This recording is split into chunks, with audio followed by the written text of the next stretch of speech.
તત્સત પરમાત્મા સદગુરુ મહારાજનો જય. હવે આપણો પોઈન્ટ છે કે શાસ્ત્રોના ગોટાળા.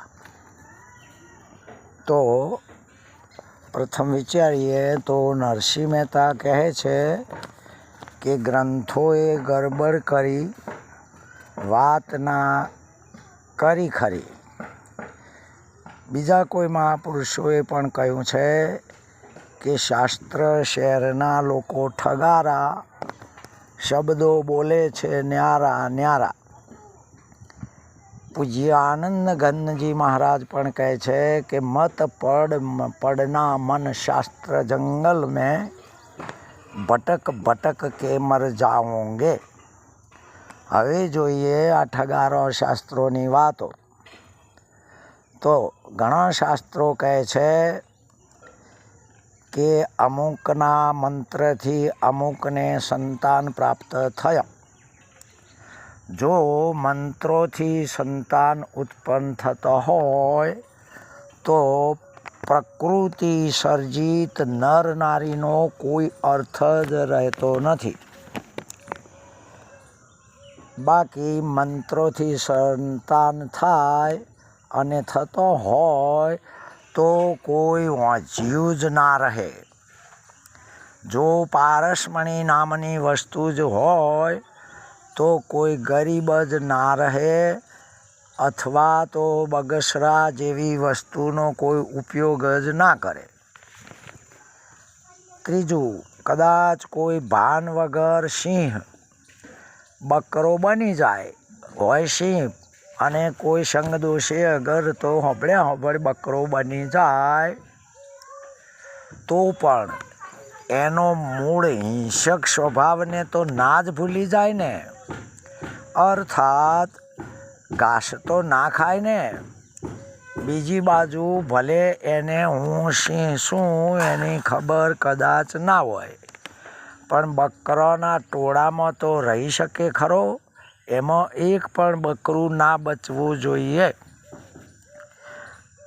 આગળ જોઈએ તો કોઈ દિવસ જેને દેહ જ નથી એને સપનું કઈ રીતે આવે? એટલે કે વિદેહીને દેહ ના હોય તો પછી સપનું આવ્યું કઈ રીતે ને ક્યાંથી?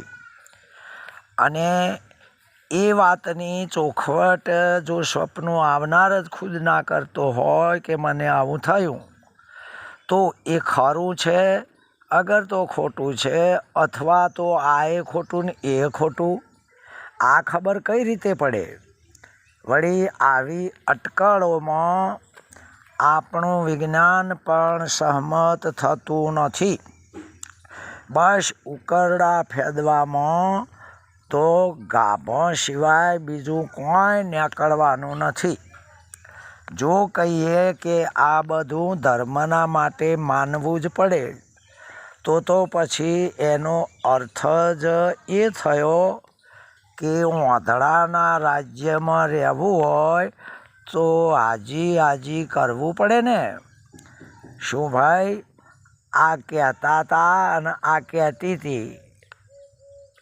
એટલે કે વેદો કહેતા હતા, સુમૃતિ સમૃતિ શ્રુતિ ગીતા ઉપનિષદો આ બધો કહેતો હતો.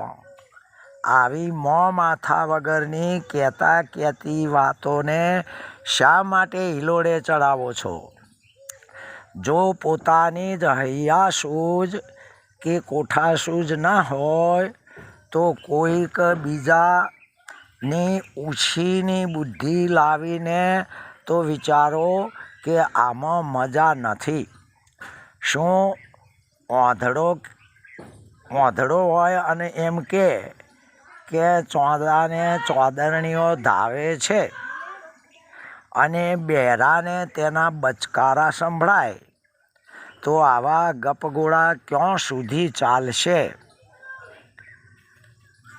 વળી વિચારીએ કે શું એક કોઈ પણ વ્યક્તિ હોય, પંખી હોય, અગર તો જાનવર હોય, એની તાકાત કેટલી, એની કેપેસિટી કેટલી? શું સમુદ્રો મહાસમુદ્રો એ કૂદી જાય ખરો?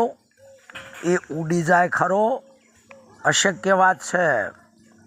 જો જે ચોપગું હોય એ તો એનામાં તો આવી કોઈ શક્તિ તાકાત હોય જ નહીં, બની શકે પણ નહીં.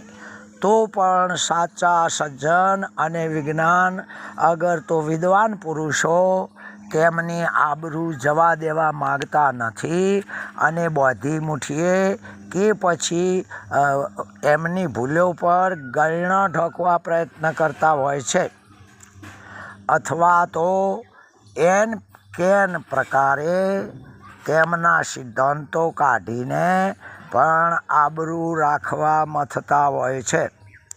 જેનો લાભ લઈ આવા ધંધાદારીઓ કે પછી એના ઢોંગ પીસોડા આવા ધંધાદારીઓ અગર તો એના ઢોંગ પીસોડા કરવાવાળા પોતે જ સંત ગણાવે છે અને સાચા સજ્જન કે સંતની બેઇજ્જતી જ કરાવવા પોતાનો જ સંગઠનો કરતા હોય છે. એમાં ઘણા તો બિલકુલ અંગૂઠા છાપ કે પછી કોઈને પોતાના ઘેર પાણી પાતા નથી. દાખલા તરીકે દ્રષ્ટાંત લઈએ કે એકવાર 3 મિત્રો મળ્યા અને એકબીજાના ઘર ખર્ચી વપરાશનું વાતો કાઢી. એક જણાએ કહ્યું કે તમારે સાંભળો 2 જણા, તમારે 1 વર્ષમાં સરેરાશ ઘી કેટલું વપરાય છે?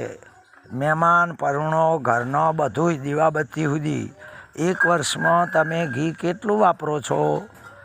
તો એક ભાઈ બોલ્યો કે 100 ગ્રામ જેટલું ખરું વર્ષમાં, એમાં બધું જ આવી ગયું. તો બીજાએ કીધું કે યાર આવી રીતે ઘી વપરાય પાણીની જેમ?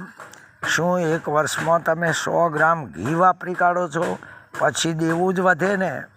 તો એણે કહ્યું પેલા બેને કે તમારે કેટલું વપરાય છે? તો બીજો બોલ્યો કે મારે તો કદાચ 50 ગ્રામ વપરાય 1 વર્ષે. એટલે પેલો પ્રથમ બોલ્યો કે તમે એવું કઈ રીતે વાપરો છો, કરકસર કઈ રીતે કરો છો કે જેથી 1 વર્ષે 50 ગ્રામ જ વપરાય?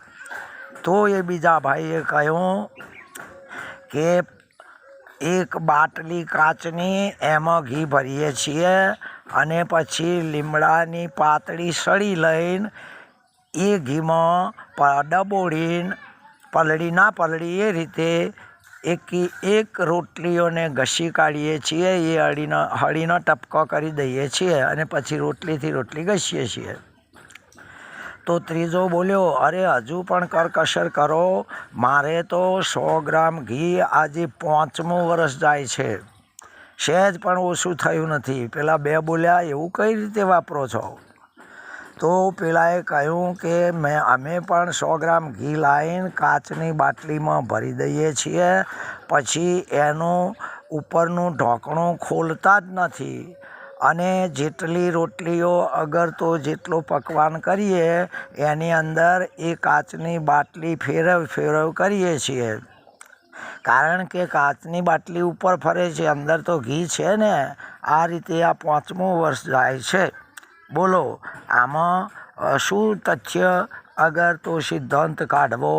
આમ જે ઘેર કોઈને કશું વેઠવા તૈયાર થતા નથી, કોઈને આવકારો જ આપતા નથી, અર્થાત ઘેર રહેતા જ નથી, એને શાનો ખર્ચો?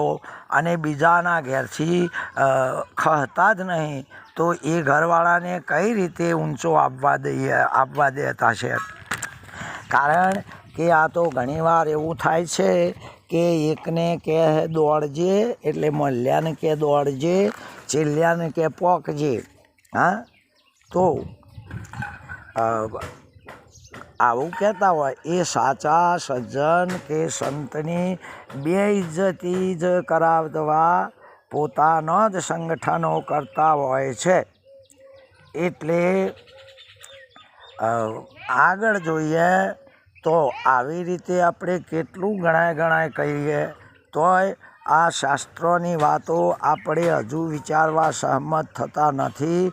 જેટલું વાંચ્યું એટલું જ બીજાને આપણે કહી દીધું, આપણે માન્યું, બીજાને મનાવવા માંડ્યા છીએ.